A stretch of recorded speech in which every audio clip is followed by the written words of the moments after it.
Morocco ने पश्चिम से टक्कर लेने के लिए अपना पहला रक्षा कारखाना बनाया। जब दुनिया अफ्रीका को देखती है तो उसे संसाधन दिखाई देते हैं, बाजार दिखाई देते हैं, रणनीतिक महत्व दिखाई देता है। और यही वजह है कि वैश्विक शक्तियां इस महाद्वीप की ओर खिंची चली आती हैं। चीन पहले से यहाँ है, तुर्की भी है और पश्चिम भी। लेकिन अब इंडिया भी अपनी मौजूदगी दर्ज करा रहा है। उन्होंने कहा था कि अफ्रीका निर्माण नहीं कर सकता। उन्होंने कहा था कि अफ्रीकी सिर्फ खरीद सकते हैं, उधार ले सकते हैं या भीख मांग सकते हैं। उन्होंने अफ्रीकी कारखानों, अफ्रीकी इंजीनियरों और अफ्रीकी शक्ति के विचार पर हंसी उड़ाई। लेकिन यह वह सच्चाई है जिसे पुरानी दुनिया निगल नहीं पा रही। अफ्रीका अब अनुमति का इंतजार नहीं कर रहा। जब तथाकथित विकसित राष्ट्र नौकरशाही और अहंकार में डूबे हैं, अफ्रीका शांति से अपनी तकदीर खुद गढ़ रहा है, टुकड़ा टुकड़ा, बोल्ट दर बोल्ट। और अब जब इंडिया ने अपना पहला विदेशी रक्षा संयंत्र खोला है, न यूरोप में न अमेरिका में बल्कि मोरक्को में, तो संदेश बिल्कुल साफ है। अफ्रीका अब परीक्षण मैदान नहीं रहा, वह प्रक्षेपण प्लेटफॉर्म है। जो अब भी अफ्रीका को सिर्फ उपभोक्ता मानते हैं, तैयार हो जाइए, क्योंकि बराशत में जो बन रहा है वह सिर्फ एक फैक्ट्री नहीं है, बल्कि उस हर पुराने मिथक का अंत है जो इस महाद्वीप के बारे में कभी कहा गया था। उन्हें इसका अंदाजा नहीं था, न वॉशिंगटन को, न पेरिस को, न ही लंदन को। वे खुदभूषित वैश्विक रक्षा के द्वारपाल थे, जो मानते थे कि अफ्रीका हमेशा बाजार रहेगा, निर्माता कभी नहीं बनेगा।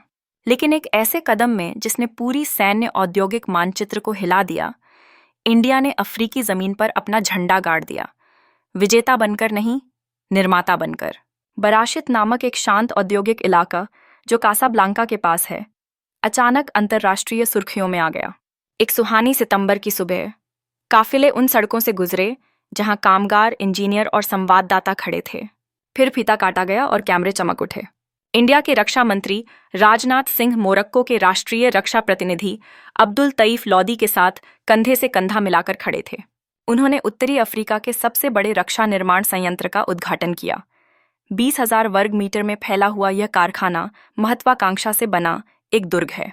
यह संयंत्र टाटा एडवांस्ड सिस्टम्स लिमिटेड यानी टाटा समूह की रक्षा शाखा द्वारा संचालित है, और यह एशिया के बाहर अपनी तरह का पहला संयंत्र है। लेकिन वैश्विक पर्यवेक्षकों को सबसे ज्यादा चौंकाया इसके आकार ने नहीं, बल्कि इसके स्थान ने। क्यों मोरक्को? क्यों अफ्रीका? क्यों अब? ये सवाल ब्रसेल्स से लेकर वॉशिंगटन तक गूंज उठे जब बख्तरबंद वाहनों की पहली तस्वीरें इंटरनेट पर सामने आईं। क्योंकि यह कोई साधारण निवेश नहीं था, यह इंडिया का पहला विदेशी रक्षा संयंत्र था।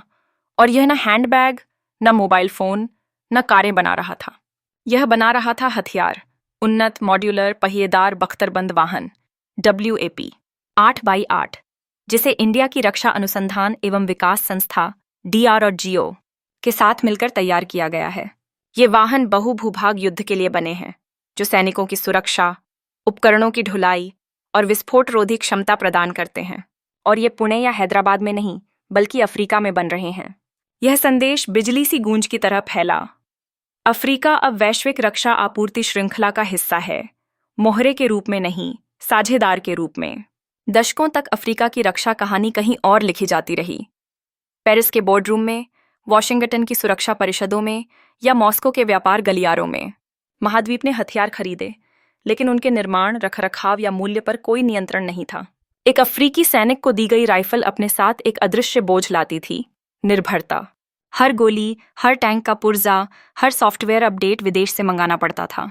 लेकिन बराशत में वह कहानी एक रात में बदल गई, जब इंडियन मंत्री ने घोषणा की कि संयंत्र निर्धारित समय से 3 महीने पहले ही चालू हो गया है, तो आलोचकों को भी मानना पड़ा। यह प्रतीकात्मक कूटनीति नहीं, बल्कि दक्षता, दूरदृष्टि और प्रतिबद्धता थी। पहली खेप में WAP वाहन अगले महीने मोरक्को की रॉयल आर्म्ड फोर्सेस को सौंपे जाएंगे। और यह तो सिर्फ पहला चरण है। आगे यह संयंत्र शांति स्थापना, टोही और कमांड अभियानों के लिए विशेष वेरिएंट भी बनाएगा, जो सिर्फ मोरक्को ही नहीं, बल्कि पूरे अफ्रीकी और यूरोपीय बाजारों की सेवा करेंगे। इस साझेदारी का प्रतीकात्मक महत्व अपार है। मोरक्को के लिए यह एक रणनीतिक जीत है, यह दिखाने का कि अफ्रीकी राष्ट्र पश्चिमी बिचौलियों के बिना भी अत्याधुनिक रक्षा उद्योग आकर्षित कर सकते हैं। इंडिया के लिए यह एक औद्योगिक मील का पत्थर है, जो आत्मनिर्भर भारत की अवधारणा को नए अर्थ देता है। अब यह सिर्फ मेक इन इंडिया नहीं रहा, यह मेक विद अफ्रीका बन गया है। लेकिन तालियों और सुर्खियों के पीछे एक गहरी औद्योगिक क्रांति छिपी है, क्योंकि जब एक देश आपके देश में हथियार बनाता है तो दूसरे भी उसका अनुसरण करने लगते हैं। जब एक देश आपको ग्राहक नहीं, सहयोगी समझता है, तो पूरी दुनिया को अपना दृष्टिकोण बदलना पड़ता है। इस एक संयंत्र से उठी तरंगें आने वाली पीढ़ियों तक अफ्रीका की रक्षा स्वायत्तता को आकार दे सकती हैं। तो फिर सवाल उठता है, क्यों मोरक्को? इंडिया ने अफ्रीका और यूरोप के इस सेतु को अपनी औद्योगिक शुरुआत का ठिकाना क्यों चुना? बराशित संयंत्र अचानक नहीं उभरा। यह एक दीर्घकालिक गणना का परिणाम है, जो नक्शों और बाजारों से आगे बढ़कर की गई। मोरक्को पिछले 2 दशकों में चुपचाप अफ्रीका की सबसे कम आंकी गई औद्योगिक शक्ति बन गया। जब पश्चिमी विश्लेषक तेल समृद्ध नाइजीरिया या तकनीकी केंद्रित केन्या पर केंद्रित थे, तब मोरक्को ने कुछ और मजबूत बनाया: आधारभूत ढांचा और विश्वसनीयता। उसने अपने बंदरगाहों को वैश्विक व्यापार की धमनियों में बदला, अपनी सड़कों को निर्यात गलियारों में और अपने औद्योगिक पार्कों को अंतर्राष्ट्रीय भागीदारी के केंद्रों में। तांजियर मेड बंदरगाह अब भूमध्य सागर के सबसे बड़े बंदरगाहों में से एक है, जो अफ्रीका को दुनिया के 180 से अधिक बंदरगाहों से जोड़ता है। इस दृष्टिकोण से मोरक्को सिर्फ नक्शे पर नहीं बैठा, उसने अटलांटिक, भूमध्य सागर और यूरोपीय बाजार तक पहुंच का नियंत्रण पा लिया। इंडिया ने वह देखा जो औरों ने नहीं देखा। बराशित संयंत्र सिर्फ मोरक्को की सेवा के लिए नहीं, बल्कि अफ्रीका और यूरोप के बीच पुल पर पांव जमाने के लिए था। मोरक्को के जरिए इंडिया अपने बख्तरबंद वाहन यूरोप, अटलांटिक पार और उप सहारा अफ्रीका तक पहुंचा सकता है, बिना किसी राजनीतिक या लॉजिस्टिक बाधा के। लेकिन सिर्फ भूगोल ही नहीं, भरोसा भी कारण था। मोरक्को का राजनीतिक वातावरण स्थिर, पूर्वानुमानित और कूटनीतिक रूप से लचीला है, जो आज की दुनिया में दुर्लभ है। राजा मोहम्मद षष्ठम के नेतृत्व में देश ने आधुनिकीकरण और औद्योगिक विविधीकरण को प्राथमिकता दी। जहां दूसरे देश नीतियों पर बहस करते रहे, वहां मोरक्को ने उन्हें लागू किया। इसीलिए रेनो, प्यूजो और बोइंग ने टाटा से बहुत पहले वहां अपने संयंत्र बना लिए थे। देश ने समय पर परियोजनाएं पूरी करने, सुरक्षा बनाए रखने और कुशल श्रमिक उपलब्ध कराने की साख बनाई। इंडिया के रक्षा मंत्रालय और टाटा एडवांस्ड सिस्टम्स को भाषणों से भरा देश नहीं चाहिए था, उन्हें अनुबंध पूरे करने वाला देश चाहिए था, और मोरक्को वैसा ही देश था। इसके अलावा एक कूटनीतिक पहलू भी है। मोरक्को और इंडिया दोनों के बीच एक साझा विरासत है, गुटनिरपेक्षता की। दोनों देशों ने शीत युद्ध के ब्लॉकों में बांटने से इनकार किया और अपनी स्वतंत्र विदेश नीति बनाई। इससे यह सहयोग राजनीतिक रूप से सहज बन गया। न कोई वैचारिक बाधा, न पश्चिमी निगरानी, न किसी तीसरे की अनुमति की जरूरत। संक्षेप में, इंडिया और मोरक्को की यह साझेदारी सुविधा का विवाह नहीं, स्वतंत्रता का संघ है। मोरक्को को सिर्फ इसलिए नहीं चुना गया कि वह क्या है, बल्कि इसलिए भी कि वह क्या दर्शाता है। नया अफ्रीका, वह अफ्रीका जो ऊर्ध्वाधर नहीं, क्षैतिज रूप से व्यापार करता है।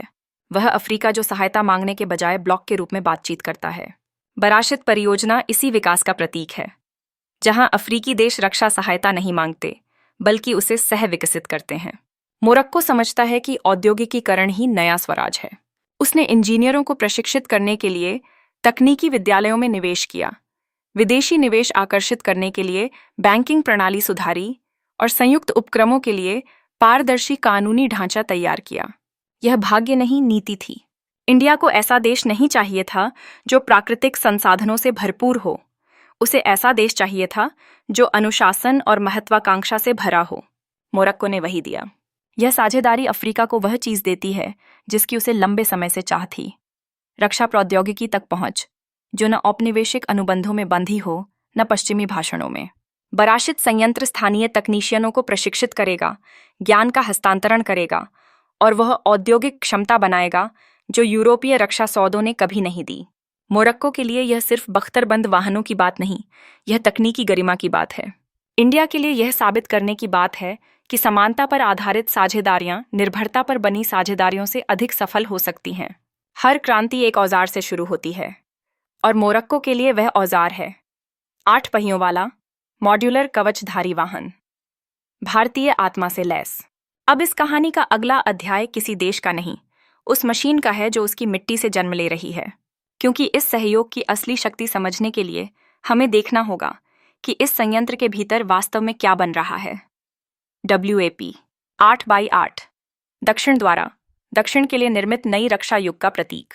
आइए थोड़ी देर रुककर धन्यवाद दें स्टोरी विद तंजरुल समुदाय को, जहां अफ्रीकी आवाजें, कहानियां और धरोहरें सहेजी और मजबूत की जाती हैं। इसका हिस्सा बनकर आप सिर्फ एक चैनल नहीं, बल्कि एक सशक्त सांस्कृतिक आंदोलन का हिस्सा बनते हैं। आइए आगे बढ़ते हैं।